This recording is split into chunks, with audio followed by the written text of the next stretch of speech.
राधे दोस्तों, जय Shri Krishna. Good morning. अभी सुबह 5 बज रहे थे और मैं ग्राउंड आ गई थी और आज का मौसम थोड़ा पानी पानी जैसा हो रहा था। मैंने रनिंग वगैरह की, उसके बाद घर आ गई थी दोस्तों। तो घर पर आकर मैंने स्नान ध्यान किया, उसके बाद पूजा पाठ के लिए लग गई दोस्तों। जैसे कि आप लोग को मेरा डेली शेड्यूल पता ही है। अभी तो फिजिकल है इसलिए ग्राउंड जाती हूँ, नहीं तो सुबह ग्राउंड नहीं जाती हूँ। और फिर सुबह सबसे पहले उठती हूँ, नहाते धोती हूँ, फिर पूजा पाठ करती हूँ, फिर चाय वगैरह पीकर लाइब्रेरी के लिए तैयार होकर लाइब्रेरी के लिए निकलती हूँ दोस्तों। तो अभी मैं तैयार हो रही थी लाइब्रेरी के लिए। चलिए अब चलते हैं लाइब्रेरी, फिर आप लोगों से मिलते हैं दोस्तों। तो मैं लाइब्रेरी के लिए निकल गई थी। बस मैं लाइब्रेरी पहुँच ही गई जल्दी से। ज़्यादा दूर नहीं है मेरी लाइब्रेरी, मतलब 5 से 7 मिनट लगते हैं घर से लाइब्रेरी पहुँचने में। तो अभी मैं लाइब्रेरी पहुँच गई थी दोस्तों और सारी चीज़ों को सही तरीके से रख के पढ़ने के लिए बैठ गई। बट इतनी ज़्यादा गर्मी लग रही थी कि क्या ये बताऊँ।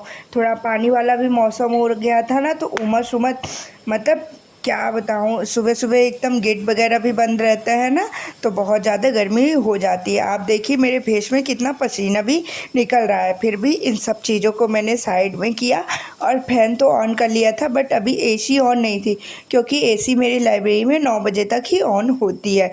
और फिर मैंने पढ़ना स्टार्ट कर दिया। पढ़ाई में मैंने सबसे पहले, आप लोग को तो पता है कि सुबह सुबह सबसे मेरा पहला शेड्यूल रहता है रिवीजन वाला। तो मैंने रिवीजन करना स्टार्ट कर दिया स्टैटिक जीके में। स्टैटिक जीके में आज मैंने त्योहारों को, आधा त्यौहार मेरा कल हो गया था और आधे बचे राज्यों के त्योहारों को मैंने आज कंप्लीट किया है। क्या आप लोगों ने भी दोस्तों त्योहारों वाला टॉपिक कंप्लीट कर लिया है? अगर नहीं किया है तो अब प्लीज़ वीडियो देखने के बाद आप अपना त्योहार वाला टॉपिक प्लीज़ बहुत अच्छे तरीके से कंप्लीट कर लीजिएगा, क्योंकि त्यौहार टॉपिक से हमारे एग्ज़ाम में बहुत ज़्यादा इम्पॉर्टेंट क्वेश्चन बनते हैं दोस्तों। अगर देखिए बहुत ज़्यादा नहीं भी बनते, अगर एक दो भी क्वेश्चन आ जाता है हमारे एग्ज़ाम में और वही क्वेश्चन हमसे नहीं बनता है और हमारा सिलेक्शन 1-2 नंबर से रह जाता है, तो वो तो बहुत बड़ी बात हो जाती है ना। इसीलिए दोस्तों हमें अपने हर टॉपिक में, हर सब्जेक्ट में बहुत अच्छी पकड़ बनानी है, जिससे हमारा सिलेक्शन बहुत अच्छे आसानी तरीके से हो जाए दोस्तों। तो चलिए अब मैं आपसे त्यौहार वाले टॉपिक से जो भी इम्पोर्टेंट क्वेश्चन बनते हैं वो मैं आप लोगों से पूछती हूँ। आप लोग प्लीज़ कमेंट बॉक्स में आंसर देने की कोशिश करिएगा। देखिए मैं आप लोग को आंसर देने के लिए इसलिए कहती हूँ, क्योंकि अगर आप मेरे क्वेश्चन सुनेंगे और उनके आंसर देने की कोशिश करेंगे ना, तो आपको भी वो क्वेश्चन बहुत अच्छे तरीके से याद हो जाएंगे दोस्तों। और आगे अगर कभी भी आपके एग्ज़ाम में वो क्वेश्चन बनते हैं या मॉक वगैरह में वो क्वेश्चन बनते हैं, तो आप बहुत आसानी से उसका सही जवाब दे पाएंगे दोस्तों। तो चलिए अब मैं अपने क्वेश्चन स्टार्ट करती हूँ। मैं लगभग 10 से 12 क्वेश्चन पूछूंगी, आप सभी क्वेश्चनों को ध्यान से सुनिएगा। और ये जो मैं क्वेश्चन पूछ रही हूँ बहुत ज़्यादा इम्पॉर्टेंट है। संतरा उत्सव कहाँ पर मनाया जाता है? गरिया पूजा किस राज्य में मनाई जाती है? कंबाला कीचड़ में भैंसों की दौड़ कहाँ पर मनाई जाती है? कैलपोद उत्सव कहाँ पर मनाया जाता है? सांग महोत्सव कहाँ पर मनाया जाता है? गुग्गा नामी कहाँ पर मनाया जाता है? पतंग महोत्सव कहाँ पर मनाया जाता है? पैराग्लाइडिंग उत्सव कहाँ पर मनाया जाता है? माधवपुर मेला कहाँ पर होता है? जगधात्री पूजा और डोल यात्रा कहाँ पर मनाई जाती है? बिहुला किस राज्य का त्योहार है? मैरियम्मन कहाँ पर मनाया जाती? हेमिस गुम्फा का संबंध किससे है? तो आप लोग से जो इम्पोर्टेंट क्वेश्चन थे दोस्तों, मैंने वो सभी पूछ दिया है। आज के लिए यही क्वेश्चन है। मैं आप लोगों से उम्मीद करूंगी कि आप आंसर देने की कोशिश ज़रूर करेंगे दोस्तों। तो चलिए अभी मैंने स्टैटिक जीके वाले पोर्शन में पूरा त्योहारों का प्रॉपर रिवीजन कर लिया है। मैं कोशिश कर रही हूँ कि एक वीडियो आप लोग के लिए बनाऊँ, कि उसमें मैं बताऊँ, आप लोगों से शेयर करूँ, मतलब कि मेरे कौन कौन से सब्जेक्ट के कौन कौन से टॉपिक कंप्लीट हो गए हैं। और मेरा शेयर करने का ये मतलब रहेगा कि उन टॉपिक्स को आप भी कंप्लीट कर लीजिए दोस्तों, क्योंकि एग्ज़ाम हमारा 5 जून से ही है और अब हमारे पास बहुत कम टाइम बचा हुआ है। देखो इस टाइम पे तो मेरा मतलब फिजिकल के लिए भी 2 से 3 घंटे फिजिकल वाले टाइम में चला जाता है, क्योंकि शाम टाइम भी मैं फिजिकल के लिए जाती हूँ। तो मेरा टाइम और भी मतलब मुझे पढ़ने के लिए उतना ज़्यादा टाइम नहीं मिल पा रहा है दोस्तों। लेकिन जितना भी मिल रहा है ना मुझे टाइम, उसे मैं बहुत अच्छे तरीके से अपना रिवीजन कर रही हूँ प्रॉपर, और चीज़ों को प्रैक्टिस कर रही हूँ। तो आप लोग भी ये मत सोचिए कि अरे बहुत कम टाइम है हम नहीं कर पाएंगे। हमारे पास जितना टाइम है उसे हमें बहुत अच्छे तरीके से करना है, और उसी टाइम में हमें सिलेक्शन लेना है दोस्तों। तो चलिए अब मैं हिस्ट्री वाला पोर्शन पढ़ने लगी थी। हिस्ट्री वाले पोर्शन में तो आप लोग को पता ही है कि मैंने आधुनिक इतिहास को स्टार्ट कर दिया।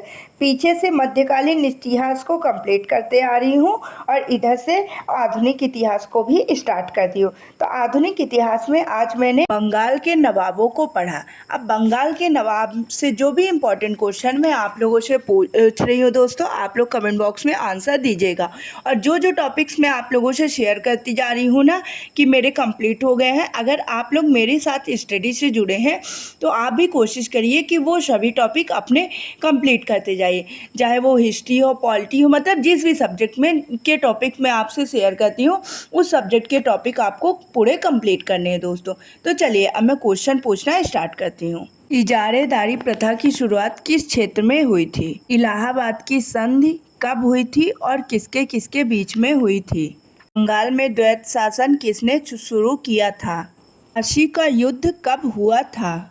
ये बंगाल के नवाबों से कुछ इम्पोर्टेंट क्वेश्चन है दोस्तों, जो मैंने आप लोगों से पूछा है। आप लोग कोशिश करिएगा कि ये जो जो टॉपिक्स मैं आप लोगों से शेयर कर रही हूँ उन टॉपिक्स का प्रॉपर रिवीजन करिएगा, क्योंकि आधुनिक इतिहास में हमारे एग्जाम में बहुत ज़्यादा क्वेश्चन बनने की संभावना रहती है। जैसे आरपीएफ कांस्टेबल ले लीजिए, आरपीएफ एसआई ले लीजिए, इन सभी एग्जाम में भी 1857 की क्रांति से बहुत ज़्यादा क्वेश्चन पूछे थे आधुनिक इतिहास से।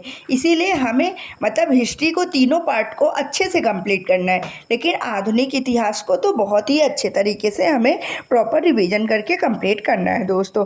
फिर मेरा हिस्ट्री वाला पोर्शन कंप्लीट हो गया था, तो मैंने बायो पढ़ना स्टार्ट कर दिया। बायो में मैं 3 दिन में मेरे सारे टॉपिक्स क्लियर हो जाएंगे। उसके बाद मैं केमिस्ट्री पढ़ूंगी, फिर फिजिक्स पढ़ूंगी दोस्तों। उसके बाद मैंने मैथ्स में अर्थमेटिक्स मैथ्स के कुछ टॉपिक्स पढ़े जो मुझसे मतलब मेरे गलत होते हैं। पहले तो मैं मैथ्स में क्या करती हूँ कि सेक्शनल मॉक टेस्ट देती हूँ, और उसमें जो भी टॉपिक के क्वेश्चन मेरे गलत रहते हैं वही टॉपिक्स का रिवीजन करती हूँ दोस्तों। उसके बाद मैंने करंट अफेयर की क्लासेस लेने स्टार्ट कर दी थी डेली की तरह। आप लोग भी कोशिश करिए, अभी भी टाइम है, करंट अफेयर की क्लासेस लेना स्टार्ट कर दीजिए। नहीं तो जो ब्रह्मास्त्र आ रहा है ना सर का 26 तारीख से, उसमें 7 क्लासेस सर ने डिज़ाइन किए, उन क्लासेस से तो ज़रूर जुड़िएगा। मैं आप लोगों से शेयर भी करूँगी। वो क्लासेस 26 तारीख से रात 8 बजे से स्टार्ट होंगी। सर ने बोला है उसमें 4 से 5,000 क्वेश्चन मतलब इम्पॉर्टेंट क्वेश्चन जो रहेंगे सभी को करा देंगे, जो प्रीवियस ईयर में पूछे रहेंगे, और उनका हम लोग को बस 1-2 बार रिवीजन करना है दोस्तों, और अपने माइंड में सभी क्वेश्चनों को बहुत अच्छे तरीके से सेट करना है।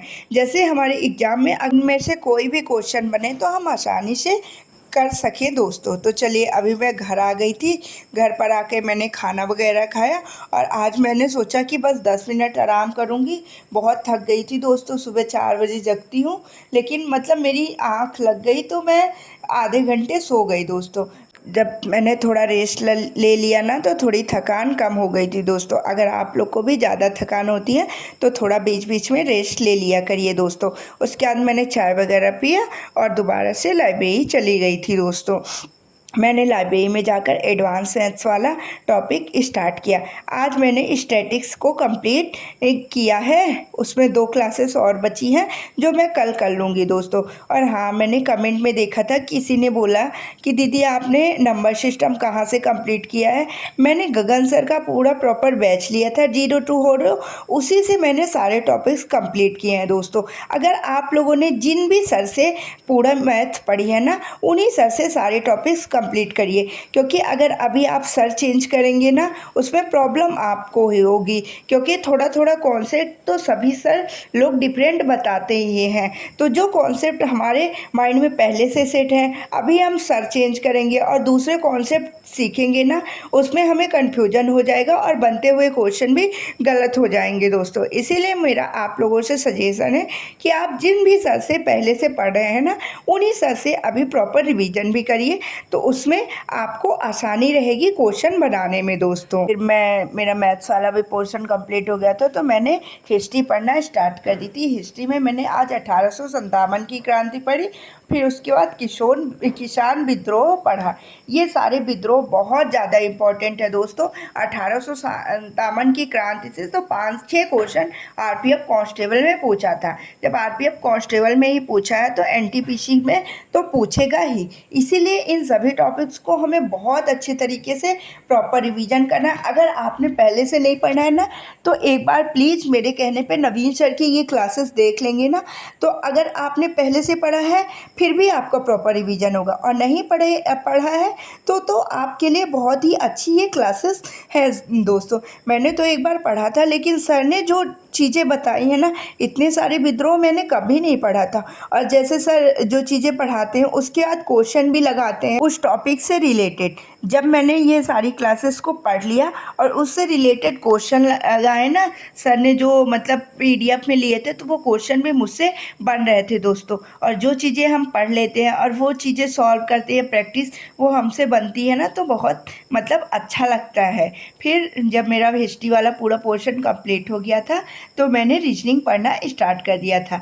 देखिए, रीजनिंग बहुत अच्छी सब्जेक्ट है, इसमें कॉन्सेप्ट भूलते नहीं हैं। बस 1-2 टॉपिक को छोड़ के, जैसे सीरीज हो गई, नंबर सीरीज के क्वेश्चन मतलब वो कॉन्सेप्ट मुझे भूल जाते हैं, और कथन कार्यवाही वाले और सभी टॉपिक्स अच्छे तरीके से बना लेती हूँ दोस्तों। तो चलिए, अब मुझे घर भी जाना था क्योंकि रात भी हो गई थी। अभी 9:10 हो रहे थे। तो दोस्तों, राधे राधे दोस्तों, जय श्री कृष्णा, बाय बाय। अब हम लोग मिलते हैं नेक्स्ट वीडियो में, तब तक के लिए बाय बाय, राधे राधे।